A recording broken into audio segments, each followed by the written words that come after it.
March 10, 1989, Air Ontario Flight 1363, a Fokker F-28 twin-engine jet, is preparing for takeoff at Dryden Regional Airport in Ontario, Canada. The aircraft, with 65 people on board, is bound for Winnipeg, but something isn't right. Snow is falling heavily, visibility is poor, and the aircraft has been sitting on the ground for too long. As the engines roar to life, the pilots push forward, unaware that they are about to make a fatal decision, one that will lead to disaster in mere moments. This is the story of Flight 1363, a flight plagued by operational challenges, a dangerously flawed understanding of winter flying, and a series of choices that would ultimately result in tragedy. At the heart of this crisis is Captain Rick Morwood, a seasoned pilot, but one operating under extreme pressure. His airline, Air Ontario, was struggling financially and cutting costs wherever possible. The aircraft they were flying, the Fokker F-28, had its own set of challenges, especially in icy conditions. That day, as the aircraft landed for a scheduled stop at Dryden Regional Airport, the passengers and crew expected nothing more than a short delay. But behind the scenes, a much bigger problem was unfolding, one that would push the crew into making a devastating miscalculation. What happened next would change aviation safety forever. For Captain Rick Morwood and his crew, Flight 1363 was already behind schedule. The flight had been delayed in Thunder Bay, forcing them to depart later than expected. For an airline struggling financially, every delay meant unhappy passengers, disrupted schedules, and potential revenue loss. The pressure to stay on time was immense. Captain Morwood was not the type to accept delays easily, and as they landed at Dryden Regional Airport, the urgency to depart quickly was evident. But there was one major problem: the weather was getting worse by the minute. The forecast they had received before departure mentioned only light rain and fog. However, by the time they reached Dryden, heavy snowfall and freezing rain had started, creating dangerous conditions. The aircraft sat on the tarmac for over 30 minutes, allowing snow to accumulate on the wings, a serious risk that could compromise lift during takeoff. Despite the worsening conditions, de-icing was not a simple option. Air Ontario had a strict policy prohibiting de-icing while the engines were running, as the de-icing fluid could be sucked into the engines, creating toxic fumes inside the cabin. However, shutting down the engines posed an even bigger problem. The aircraft's auxiliary power unit, APU, was inoperative. Without the APU, restarting the engines would require a ground-based air cart, but Dryden Airport did not have one. The only way to restart the engines would have been to fly in special equipment from Winnipeg, a costly and time-consuming decision that could have canceled the flight entirely. With the airline's cost-cutting measures, Captain Morwood faced a difficult choice. Grounding the flight meant expensive hotel stays for passengers and a direct impact on Air Ontario's already fragile financials. Instead of delaying further, Morwood made a fatal assumption. He believed that the snow and ice would blow off the wings during takeoff. What Morwood and his crew didn't realize was that their aircraft was facing a hidden danger known as the cold soaking effect. When a plane flies at high altitudes, the fuel inside the wings gets extremely cold, sometimes as low as -40 degrees Celsius or -40 degrees Fahrenheit. This cold fuel chills the metal surface of the wing. When snow lands on a supercooled wing, it doesn't simply sit there. It freezes instantly, forming an invisible layer of ice. This thin layer of frozen contamination can drastically reduce lift, making it nearly impossible for an aircraft to take off safely. Tragically, no one on board fully understood the severity of this threat. And as Flight 1363 prepared to leave Dryden, disaster was already set in motion. As Captain Rick Morwood and his crew prepared for departure, time was running out. Snow continued to fall, accumulating on the wings of the Fokker F-28-1000. But in Morwood's mind, there was still a way forward. Like many pilots at the time, he believed in a common but dangerous assumption that any snow or ice on the wings would blow off naturally during takeoff. The theory was simple. As the aircraft gained speed, the strong airflow would clear away the contamination.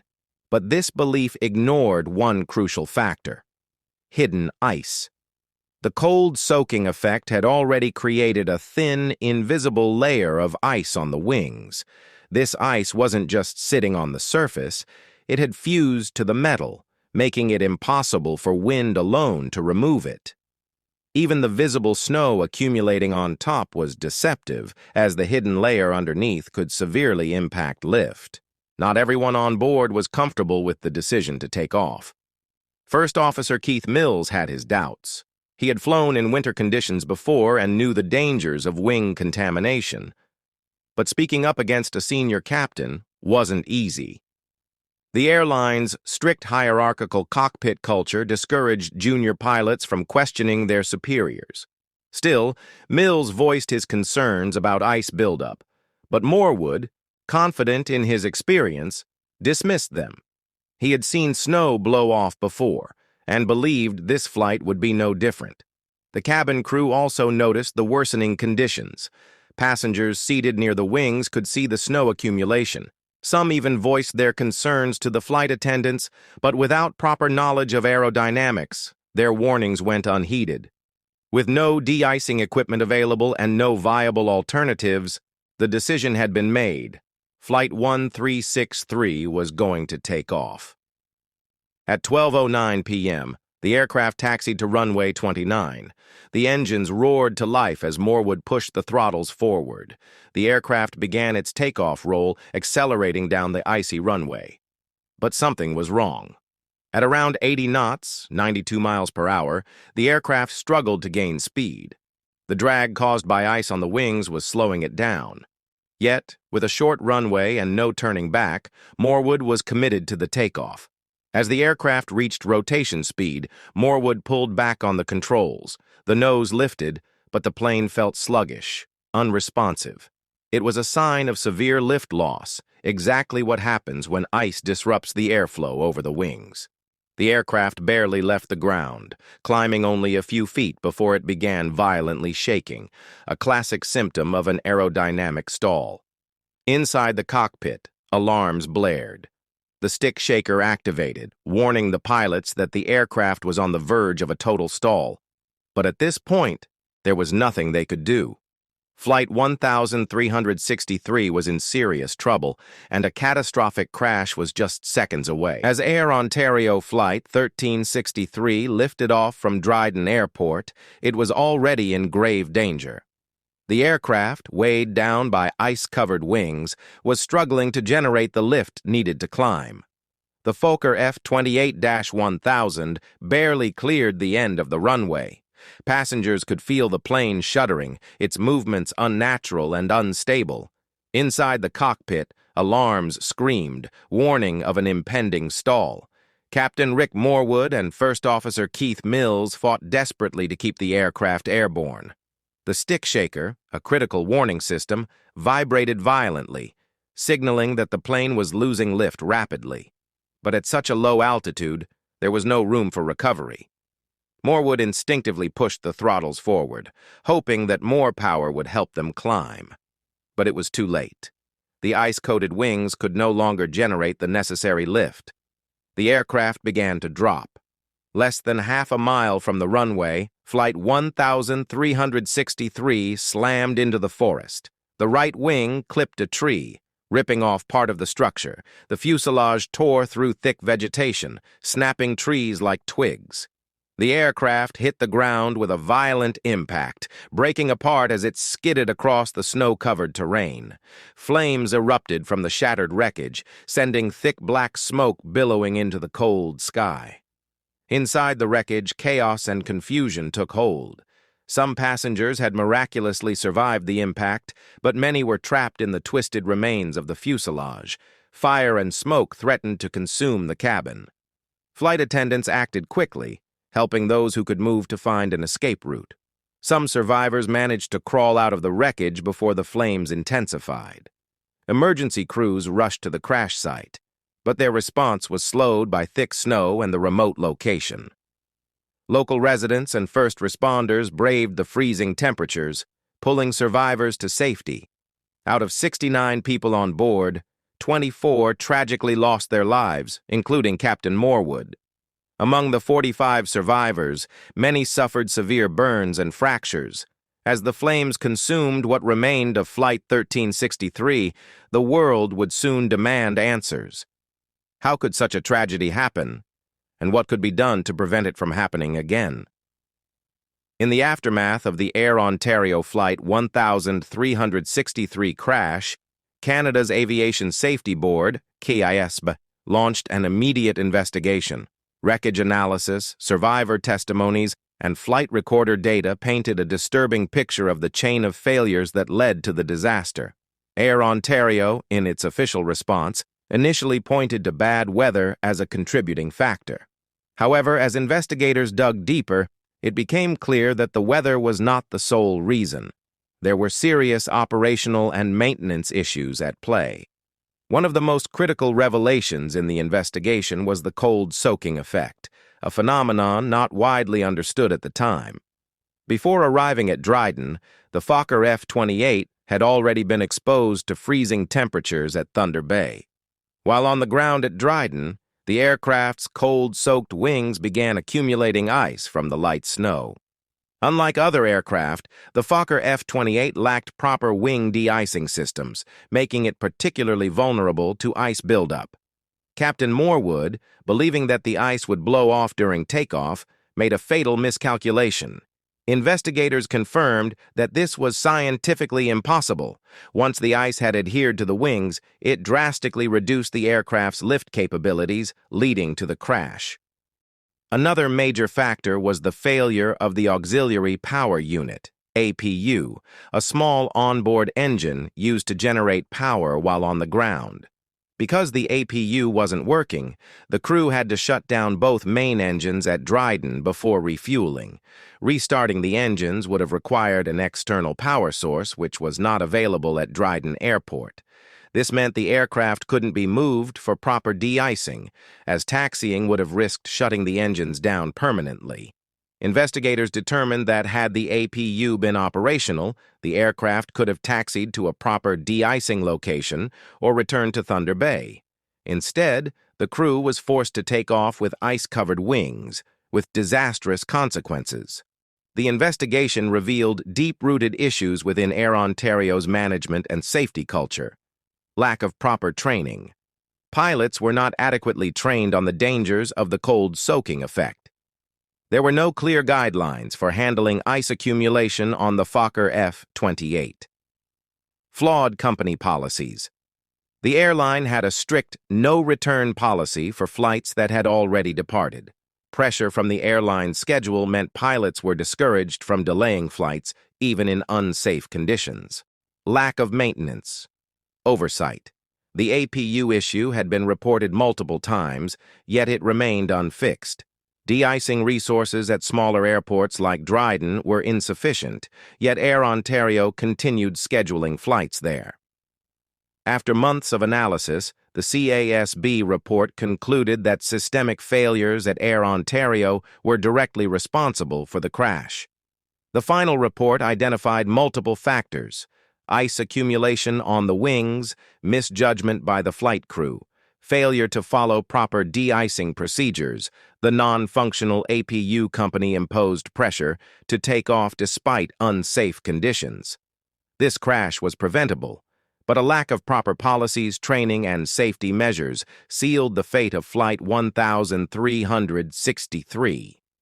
With the investigation complete, the next step was ensuring that such a tragedy never happened again. The findings would lead to major changes in Canada's aviation regulations, reshaping how airlines handled cold weather operations and aircraft maintenance. Despite the devastating lessons learned from Air Ontario Flight 1363, history would tragically repeat itself just 3 years later. On March 22, 1992, U.S. Air Flight 405 crashed shortly after takeoff from LaGuardia Airport in New York. eerily mirroring the Dryden disaster. Like Flight 1363, the U.S. aircraft, a Fokker F-28, attempted to take off with ice-contaminated wings, a fatal mistake that would cost 27 lives. Between both disasters, investigators were stunned by the similarities between the two crashes, exposing an alarming lack of progress in aviation safety. Same aircraft, same ice problem. Both Flight 1363 and Flight 405 were operated using a Fokker F-28, an aircraft that lacked leading-edge wing de-icing systems. The wings accumulated a thin but deadly layer of ice, severely reducing lift. Flawed de-icing procedures. At LaGuardia, Flight 405 was de-iced before boarding, but due to ongoing snowfall, ice reaccumulated while waiting for takeoff, just like at Dryden. The cold-soaked wings meant that ice froze rapidly, yet the crew assumed the aircraft was safe to fly. A fatal takeoff decision. In both cases, pilots were under pressure to depart due to scheduling concerns. Despite visible ice on the wings, both flights proceeded with takeoff, resulting in a catastrophic loss of control. Ignored warnings, the tragic oversight. After the Dryden crash, Canadian investigator Roger Mashensky had repeatedly warned the aviation industry about the dangers of the cold-soaking effect. He urged that strict de-icing protocols be implemented for all aircraft, especially the Fokker F-28. He called for mandatory checks before takeoff to ensure wings were clear of ice. He stressed the need for pilot training on winter flying hazards. But despite his efforts, his warnings went largely unheeded. And just 3 years later, the same errors led to another deadly crash. The breaking point. Real change in aviation safety. The back-to-back failures of Flight 1363 and Flight 405 finally forced aviation regulators to take action. In the wake of these tragedies, new FAA and Transport Canada regulations mandated strict holdover times for de-icing fluid, ensuring ice wouldn't reaccumulate before takeoff. Pilots were required to visually inspect aircraft wings before departure in icy conditions. The Fokker F-28 was phased out of major airline operations due to its inadequate ice protection system. Airlines faced heavier fines and penalties for ignoring winter weather safety protocols. It took 2 deadly crashes, dozens of lives lost, and years of ignored warnings, but finally, real change was made. The legacies of Flight 1363 and Flight 405 ensured that no other aircraft would suffer the same fate, a tragic but vital lesson in aviation safety. The tragic crashes of Air Ontario, Flight 1363, and US Air Flight 405 finally pushed the aviation industry to confront its flawed de-icing procedures. Regulators and airlines could no longer ignore the fatal consequences of ice-contaminated wings.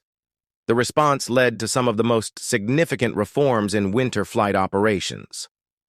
Mandatory pre-takeoff ice inspections. Pilots were now required to visually inspect wings before takeoff. If ice was found, the aircraft had to be re-de-iced, no exceptions. Strict holdover times. De-icing fluids were assigned specific time limits, holdover times, to ensure ice wouldn't reaccumulate before takeoff. Revised de-icing protocols. Airlines were required to reapply de-icing fluid if an aircraft had been waiting for takeoff beyond the holdover time. After Dryden, aviation authorities approved the use of Type 3 and Type 4 de-icing fluids, which lasted longer than previous fluids, preventing ice from reforming, were thicker and more effective in extreme winter conditions. Provided better protection for aircraft like the Fokker F-28, which lacked built-in de-icing systems. Air traffic control, ATC, was given a greater role in winter weather operations. Controllers were now required to track aircraft holdover times and warn pilots if de-icing fluid effectiveness had expired. ATC was responsible for coordinating de-icing procedures, reducing delays that pressured pilots into risky takeoffs. The Dryden disaster exposed fatal design flaws in the Fokker F-28. The aircraft lacked leading-edge wing de-icing systems, making it vulnerable to ice buildup. It performed poorly in winter conditions, leading to multiple accidents. As a result, airlines worldwide began retiring the Fokker F-28, replacing it with safer, more advanced aircraft that featured better de-icing capabilities. The lessons from Dryden and LaGuardia shaped the way winter flight operations are handled today. Airlines, pilots, and regulators now take icing dangers far more seriously. But it took 2 deadly crashes to make those changes happen. The biggest tragedy of Air Ontario Flight 1363 wasn't just the crash itself. It was the fact that it could have been prevented. If proper de-icing procedures had been in place, if Air Ontario had provided better resources, if pilots had been trained to recognize icing risks, the lasting impact on aviation safety. Despite the heartbreaking loss, Flight 1363's legacy lives on in today's aviation safety standards. Modern pilots are trained to recognize the dangers of ice buildup, and strict regulations ensure that no plane takes off with contaminated wings.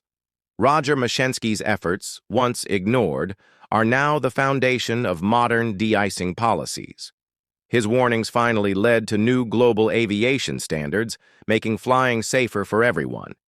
Every aviation tragedy teaches us something, but some lessons come at an unimaginable cost. The victims of Flight 1363 paid that price, but their story ensures that no aircraft will ever face the same fate again. Because of Dryden, winter flying is safer. Because of Dryden, lives are saved. Because of Dryden, the mistakes of the past will not be repeated.